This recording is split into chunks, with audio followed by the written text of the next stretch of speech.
पति आइए।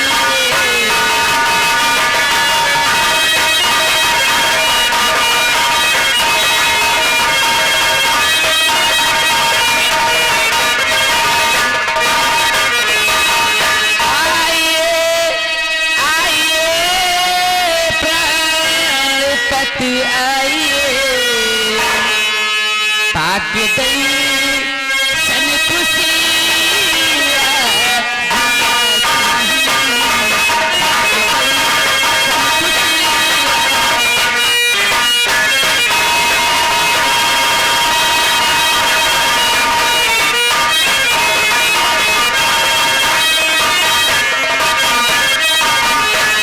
रंगी चेहरे का फीका नजरिया रंग चेहरे का फीका नजर आ रहा साथ बती लाइए साथ लाइए साथ बती लाइए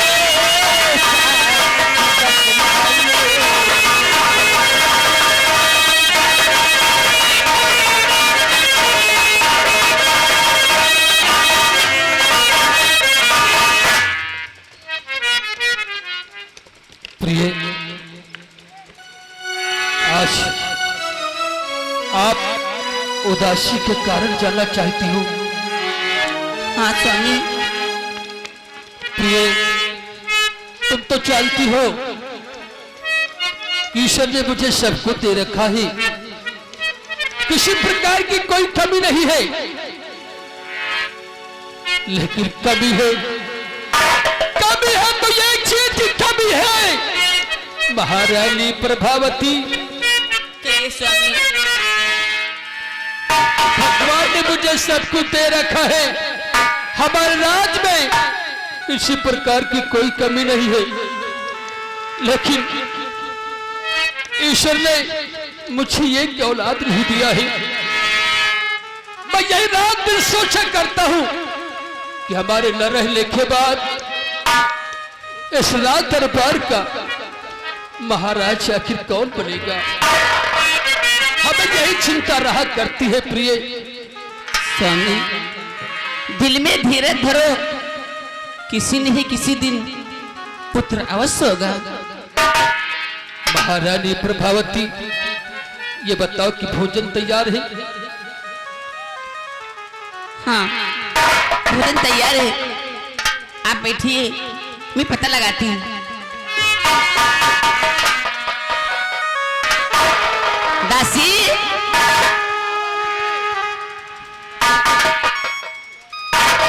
दासी, ये बताइए भोजन तैयार है या नहीं? जी महारानी जी, भोजन तैयार है। ठीक है, जा भोजन लेकर के आओ। महाराज जी भोजन करना चाहते हैं। जैसी आज्ञा महारानी जी। बहुत अच्छी बात है।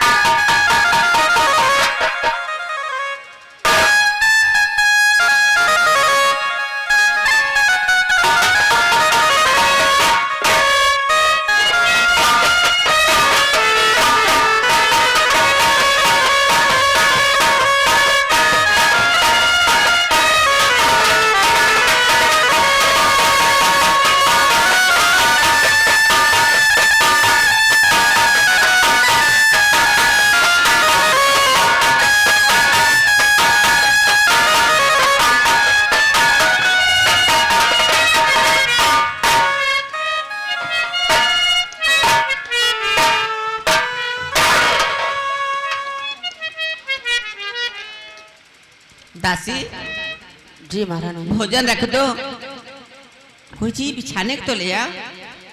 जैसी आज्ञा महाराज जी।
महाराज जिस वक्त भोजन पर बैठते हैं और देखिए भोजन का टुकड़ा जिस वक्त उठाते हैं उसी समय पर देखिए बाबा जी की आवाज लगती है और देखिए क्या होता है, गौर फरमाइएगा। सीताराम। और कई दिन हो गए मुझको मिला ना टुकड़ा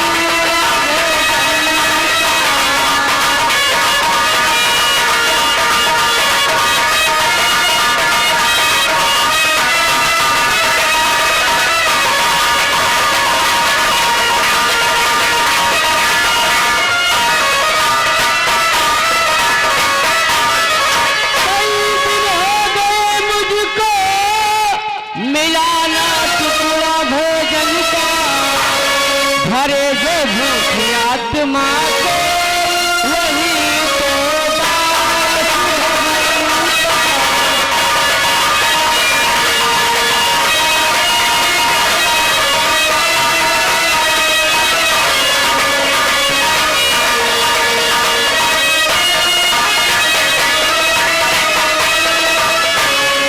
होरी इधर आओ मेरे बाबा, लीजिए कीजिए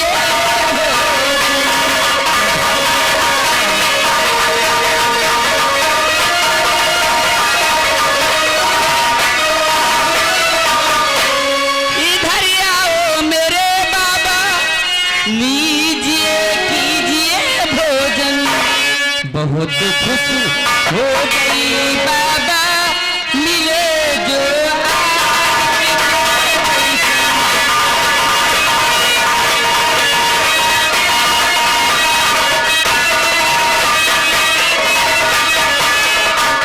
कहानी पे गौर कीजिएगा। देखिए बाबा की आवाज महाराज के कानों में पड़ती है और महाराज देखिए भोजन का टुकड़ा अपने थाली में रख करके देखिए बाबा के पास में पहुंचते हैं। देखिए क्या होता है, गौर फरमाइएगा। बाबा जी आप आकर के भोजन कीजिए। सुने बच्चा, क्योंकि आज मैं कई दिन का भूखा हूँ।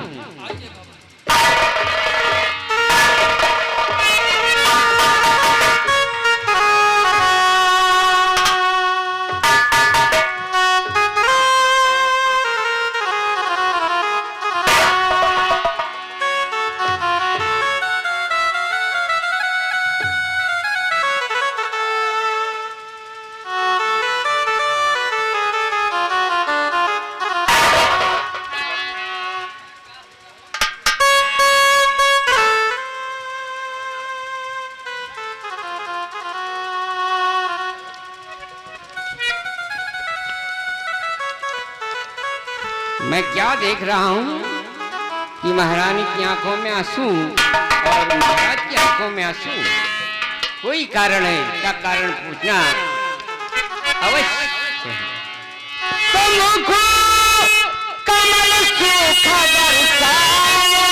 कमल सूखा बरसाया रही नैन कमल सूखा बरसा रही नैन जल, क्यों महारानी रोती हो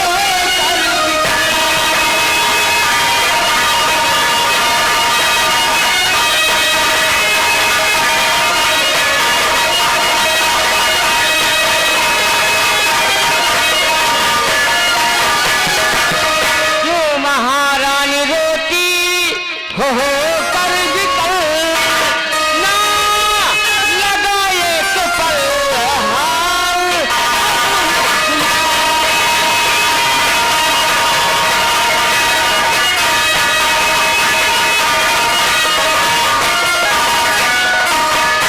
महारानी जी, मैं भोजन नहीं कर सका और आप रोती हो, क्या कारण है? क्या करूं बाबा, मेरे ही कर्म में नहीं पता है बाबा। गौर कीजिएगा, देखिए जिस वक्त बाबा भोजन पर बैठते हैं उसी समय पर महारानी जी रोने लगती है और उनके आंसू देख करके बाबा जी भोजन को थाल में रख देते हैं और देखिए क्या बात करते हैं, गौर कीजिएगा। बाबा जी मैं इसलिए रो रही हूँ कि मेरे राज दरबार में ईश्वर ने सब कुछ दिया है, लेकिन एक संतान बिना मेरी सूनी गोदी है। मैं इसीलिए मैं आपको देखकर रो रही हूँ बाबा। रो मत बच्चा। और मैं आपसे और महाराज से कुछ कहना चाहता हूँ। क्या कहना चाहते हो बाबा? महाराज मैं आपसे कुछ और कहना चाहता हूँ। तो तेरी सेवा से राजन बहुत खुश हुआ। तेरी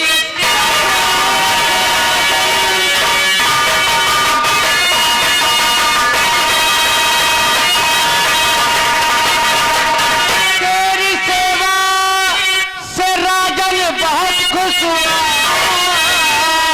खुश होकर वरदान मैं दे रहा। ये लो फल अपनी रानी को देना खिला। भगवान चाहत हो जाएगा।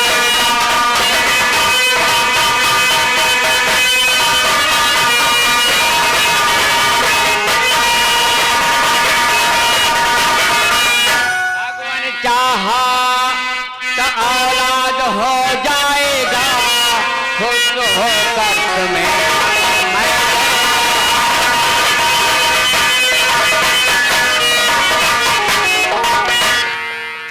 महाराज जब महारानी के शयन कक्ष में आराम करने को जाओगे तो ये फल अपनी महारानी को खिला देना। भगवान चाहेंगे तो औलाद अवश्य होगा। धन्य महाराज, धन्य हो महाराज तुम। और महाराज और महारानी आप देखो, एक सोने की चिड़िया उड़ती हुई आपके महल की तरफ आती है। क्या महाराज, सोने की चिड़िया? महारानी, महाराज कह रहे कि सोने की चिड़िया लेकिन और राष्ट्र की तरफ आ रही है।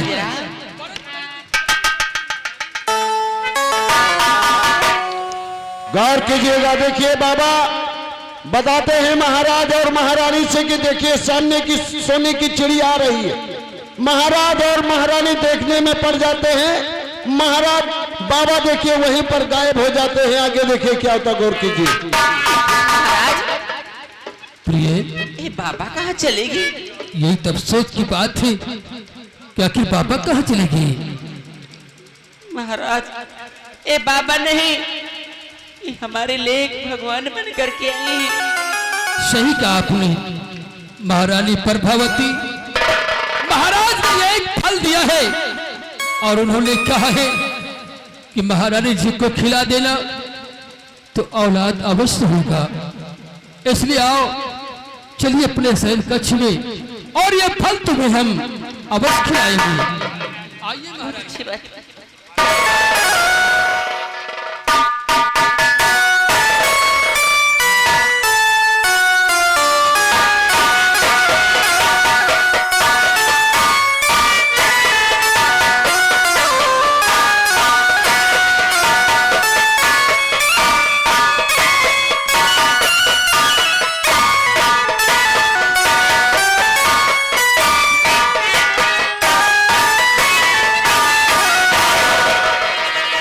इरफान, बहुत अच्छा मौका है। क्या मौका है? महाराज भोजन करके अपने बंगले पर आराम करने गए। यानी महाराज अपने कमरे में गए? हाँ हाँ, महारानी के शयन कक्ष में? हाँ, भोजन करके वो आराम करना चाहते हैं। तो मौका अच्छा है। जैसे महाराज सोए हुए हैं तो क्या देखते हो? मेरे चलिए फिर।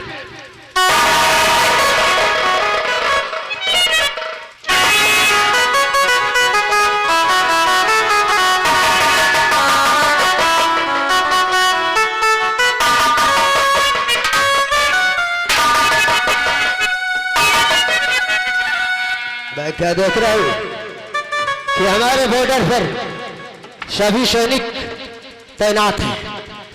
कोई भी दुश्मन नजर उठा के हिलाक की नहीं दे सकता। अगर किसी ने देखने की कोशिश किया तो हमारे वीर सैनिक उन्हें जिंदा दफना देंगे। इसलिए महाराज ने मुझसे कहा कि सेनापति जय सिंह तो बॉर्डर पे तैयार है, लेकिन साथ साथ इस राज दरबार का भी ख्याल रखना।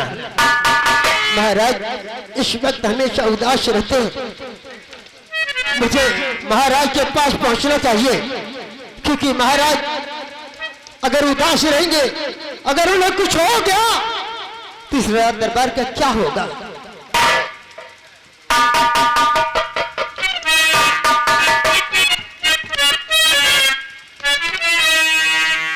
और नबी अपना चलवा,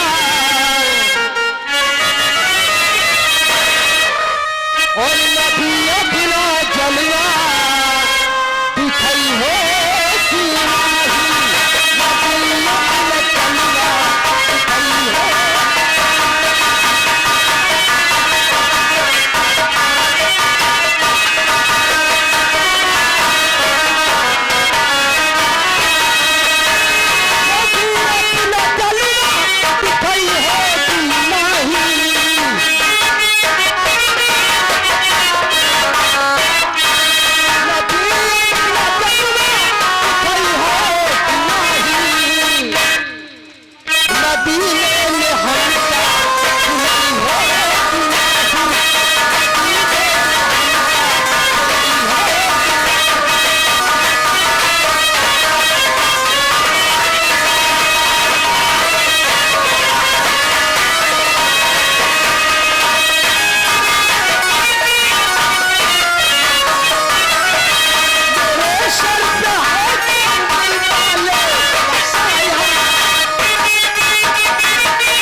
तुम्हारी नजर में सिर्फ जैसी ही जैसी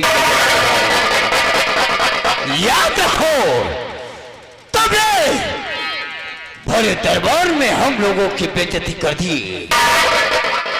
तुम्हारे जीवा पर सिर्फ जय सिंह का ही नाम आता है। और याद रखो जय सिंह, तुम इस रात के महाराज बनोगे। नहीं, ऐसा कदाप नहीं हो सकता है।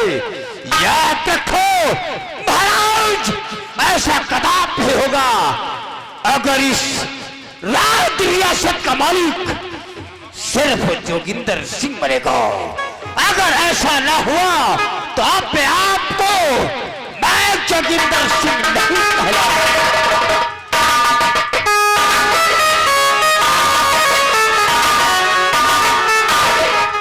आज भरे दरबार में महाराज ने जिस वक्त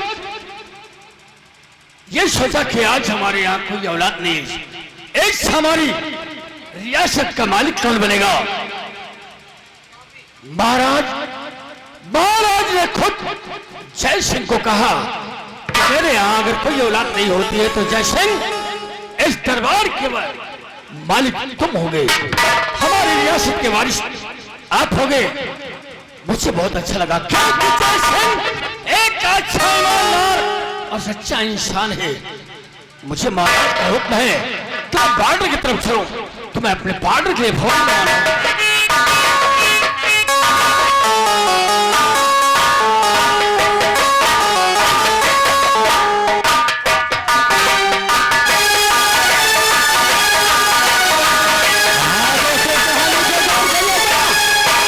इधर देखे महाराज अपने दरबार में पहुंचते और देखिए अपने नौकर से क्या बातचीत कर दिया, दक्षिण को देखिएगा। द्वारपाल, मेरा बिस्तर लगाया जाए। बहुत अच्छी बात। और मैं आराम करना चाहता हूँ।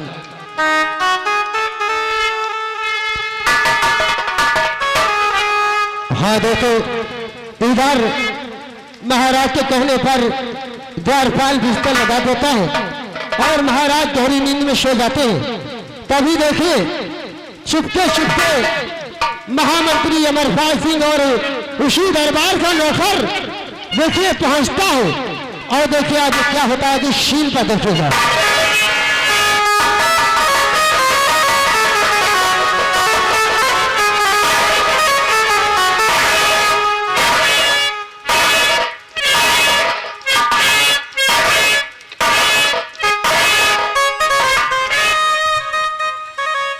महाराज अपने गहरी नींद में सो रहे हैं।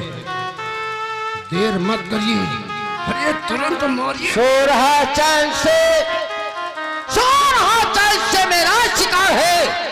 जी में आता हो तो फेर गर्दन पे खंजर की। बस रह गया। यही आप बताओ रहा कि महाराज का माना। क्या बताओ? हाँ? द्वारपाल, मैंने महाराज को कई बार इसी तरह से मारने का सोचा, फिर लेकिन कभी मेरे पैर पीछे हट जाते हैं, मेरे हाथ रुक जाते हैं। तुम्हारा पैर पीछे हट जाते लेकिन हमार न हटी। ऐ मेरे खूनी खंजर, ऐ मेरी खूनी खंजर, दिखा अपना तासीर दे।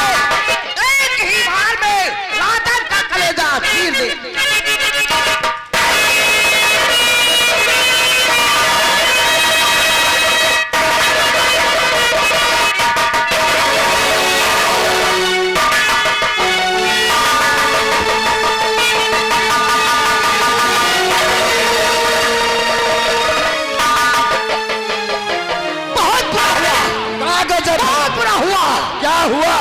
दरबार की रहने वाली बिमला बांदी ने देख लिया। बिल्मा नहीं, बिमला ने देख लिया है। अच्छा तो क्या हुई फिर? अब होगा क्या? अभी वो जाएगी, महारानी से बताएगी ये बात। हाँ?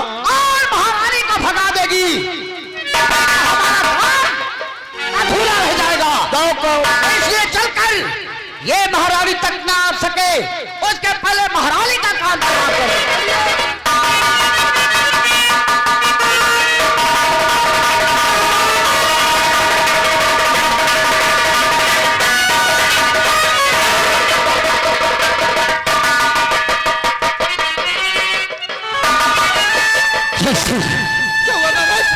जैसे मैंने तुमसे कहा था कि दरबार होते हुए तब जाना बॉर्डर पर, लेट हो गए जैसी हरामजादा मंत्री ने अपना काम तमाम कर दिया और सलाम खान ने सोते समय खंजर का वार कर दिया है। जैसे मेरी महारानी की हिफाजत करो। क्या ऐसा लोग चाह करके महारानी को खत्म कर दे? आप मेरी फिक्र छोड़ो। जैसे चाह करके महारानी प्रभुवती का चाहो और मैं चिंता नहीं बचूंगा। जैसे देखो कोई पीछे बुला रहा है, उस जैसे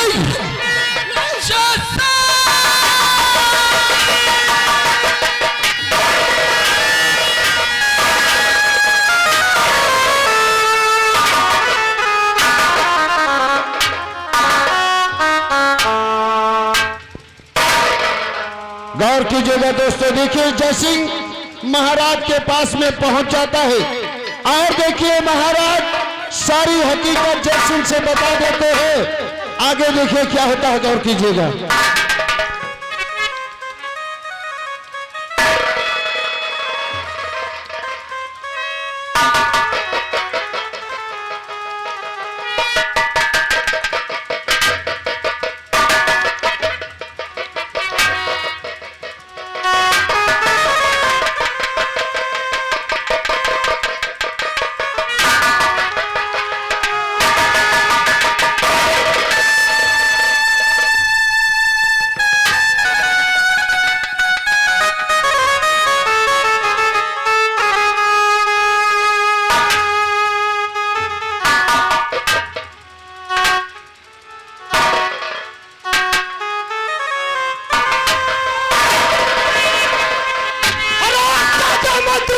सुल्तान और आज तूने जिसका नमक खाया उसी के साथ तूने गद्दारी किया। हराम जाते तुझे जिंदा न छोड़ेगा। हराम जाते तेरा काल बंगा तेरे पीछे आ रहा है।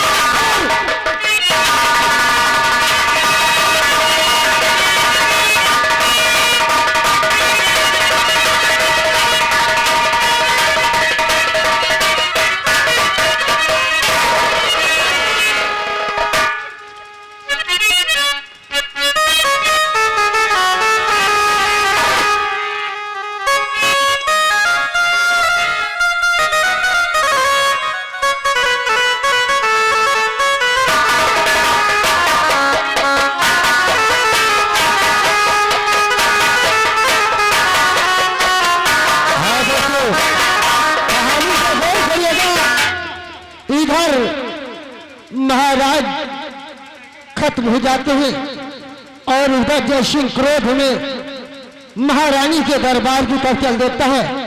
उधर महारानी अपने स्वयं कक्ष में सोई होती है। तभी देखिए दासी बिमला भागते हुए पहुंचती है और देखिए महारानी से क्या बातें करती आगे शीन पर देखेगा।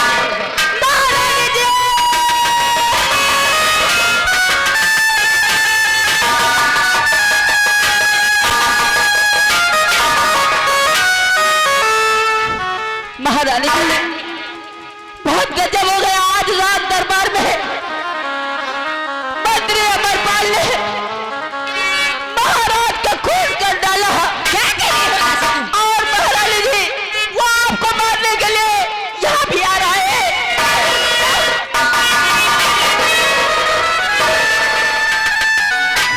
महारानी जी इसके पहले मंत्री अमरपाल यहाँ आए।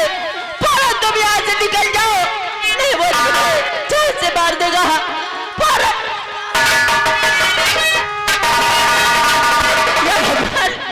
महारानी को तो मैंने यहाँ से भगा दिया। महारानी के बिस्तर पर मैं सो जाती हूँ। हाँ दोस्तों कहानी का दौर करिएगा।